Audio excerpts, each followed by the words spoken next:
and also FEMA. Yeah, because you're just constantly creating a mess that you are underfunded to clean up. Like the rain is coming in and you're just standing there with like a bucket and an umbrella that you forgot in the car.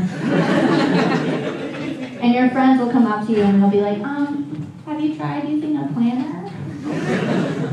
Listen, asking someone with ADHD if they've tried using a planner is like asking the blind if they've tried glasses. Like, you understand the problem, you have no idea what the scope is.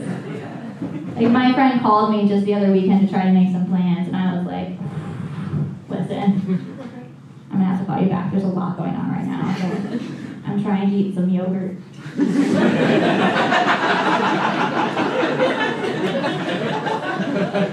And I cannot find the right spoon. This is rough. Yeah, I grew up in Connecticut. Fair response. Yep. Deafening silence is what Connecticut deserves. Absolutely. No, it's honestly not that bad, guys. It's not that bad. It's known, actually, for being very socially liberal, but then very fiscally conservative. Yeah, exactly. Because we don't want to pay taxes.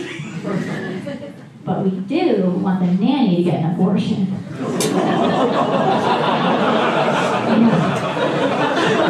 That's step one of marriage counseling, okay? No bastards in Connecticut, guys. I know that's a little touchy. No? I promise. No more nanny jokes. A lot of abortion jokes, though. So buckle up. No. Are there any feminists here? That was a trap. Get the fuck out. I don't fucking want you. No, it's great. No, I'm a feminist. I was raised to be a feminist along with my sister. My parents really wanted us to be these like two strong, independent women. And that's exactly what we are. So my parents don't have any grandchildren.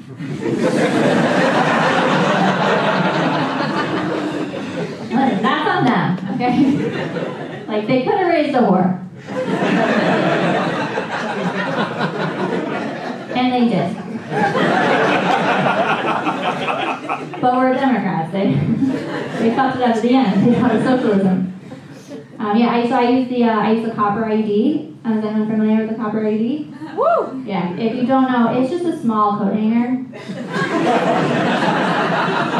Yeah, it just stays in your uterus all the time. You know, it's kind of like the back alley abortion for women on the go. You know, the go-gurt of birth control, if you will. Don't need a spoon. Anyways. Yeah, I know you thought I was kidding when I said like all abortion jokes. And I get it. It's a lot of abortion. I get it. I'm up here like the Oprah of abortion, you know. Like, you get an abortion, and you get an abortion, and you get an abortion. And I don't mean to be like that. I just think, like, to be serious for a moment, I think with everything that's going on, I really want my friends and the women in my life to know that I'd rather go to a clinic than a baby shower. Yeah, you heard what Kendra was saying. That sounds like a fucking nightmare. But if you don't have plenty of games, the drinks are better, like you're in, you're out, you're home by lunch, it's a great morning. But my parents are at an age they really, really want grandchildren. And I just think it's because like all of their friends have grandchildren. So I had to like sit them down and say, you know, Mom, Dad, all your friends jumped off a bridge. I still won't have a baby. But my mother is like relentless about it. Like, she does not understand the meaning of the word no. I'm not sure what fraternity she was in. But it's being investigated and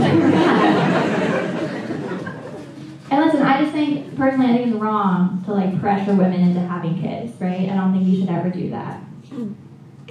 But also, kind of think my sister should just take one for the team. Yeah.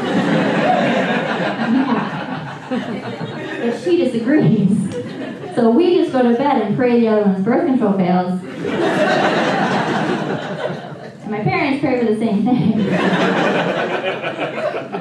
Nothing's happened.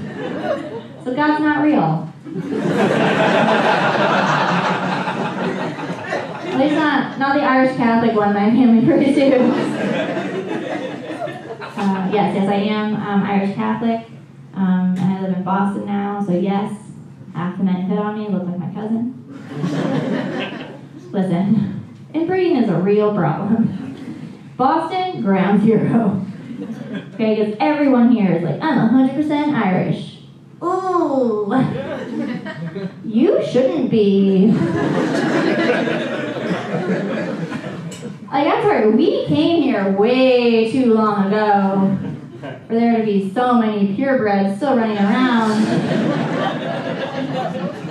And listen, I'm no exception, okay? Like, everyone's always coming up to me and saying, like, oh my God, you look so much like your mom. And I'm like, yeah, so does my dad. This is why I can't sit still for 10 minutes, okay? Half of my genes were supposed to be different. Yeah, so I try to avoid the Irish guys, but they're fucking everywhere. You know the type with the pale, round faces? Yeah, she gets it. They look like if Frosty wore a chain and snapback. What are we doing, Boston? And one of them got me. A couple summers ago, we dated for a bit. We had a lot in common, same taste in movies, same favorite food, same distant relatives. And I was gonna bail on the whole thing. And then I found out that he owned his condo. And I was like, you know what? All relationships have their issues. Ours will just be that our grandparents may have been cousins. A bitch needs resources. No, we did stop seeing each other. It was going well. He was just really busy. Gotta say, whew, men are really busy these days. It's crazy, let me tell you, nobody is more overwhelmed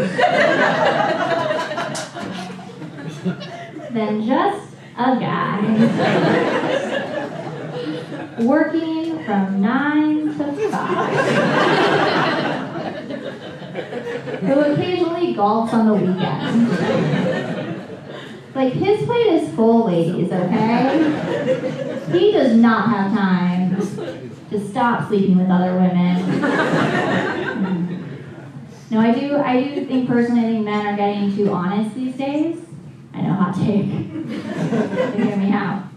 I'm going on dates with these guys, and right off the bat, first date, they're like, hey, I want to be upfront with you. Just let you know I'm only looking for something casual.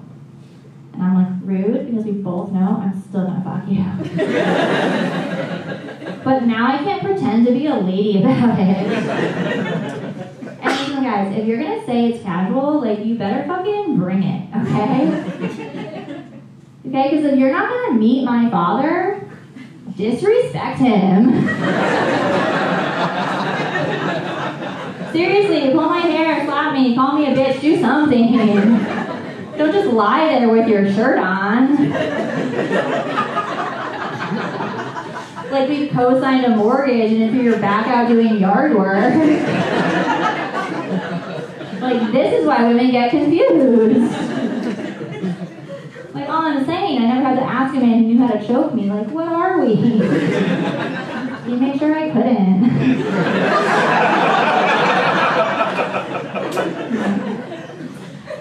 I did go on a date with a guy who was balding recently. Didn't like that. And here's the thing. The worst part about it was that I didn't notice until he was going down on me.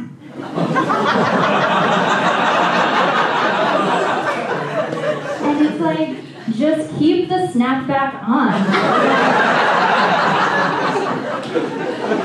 Like, you wore it all through dinner. Why keep it off now? Isn't that why you guys wear it backwards? Like, this is casual. Leave the hat on, pop a Zin, and get to work. Do you know what's crazy? My sister doesn't know what Zin is. I know. I think it's because her mother loved her. We have the same mom, but she was a favorite. So she just gets to live her life with her secure attachment style and her husband just blissfully unaware of sin. Meanwhile, every man who comes into my life is like the only thing they can commit to. I did. He gets it. I told the guy how I felt about him recently. I had a crush on him for a really long time, and then he said he didn't feel the same way. I know, I feel bad for me. And I was really feeling really sad about it. But you know how like moms, they kind of have that like sixth sense when they can like feel that you don't want to talk to them, and so they call you. Yeah. So my mom called me and she could tell that I was upset, and she like asked what was going on, and I told her, and she goes, "Kate, can I give you some advice?" And I was like, "Go for it." She's like, "I think you should be more emotionally withholding." And I said, "Mom, I think you should go to therapy." Then I remembered, I'm going for her. Yeah, like my dad, greatest guy in the world. Her dad, total cunt. And like she just never dealt with it, so just kind of like passed it on, you know. But there's two of us, two daughters, so we had like a divide and conquer situation, you know. Like so, my sister, she's like overachiever, people pleaser, like really great person, and then I am like really good in bed.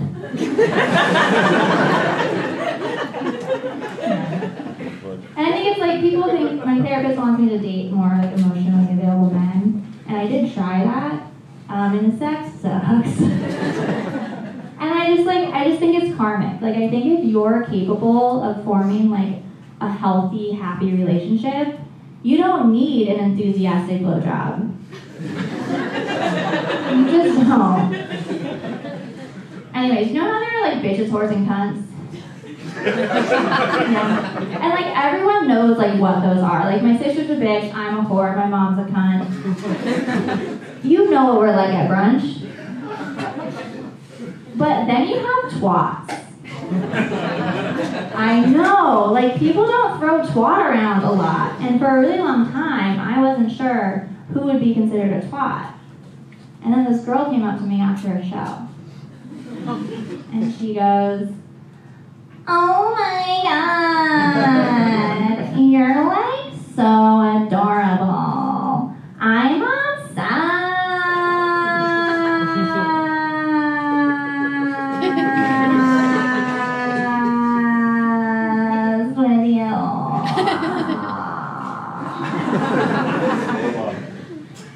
Twat. It changed my entire worldview. Like, I no longer think all women should vote.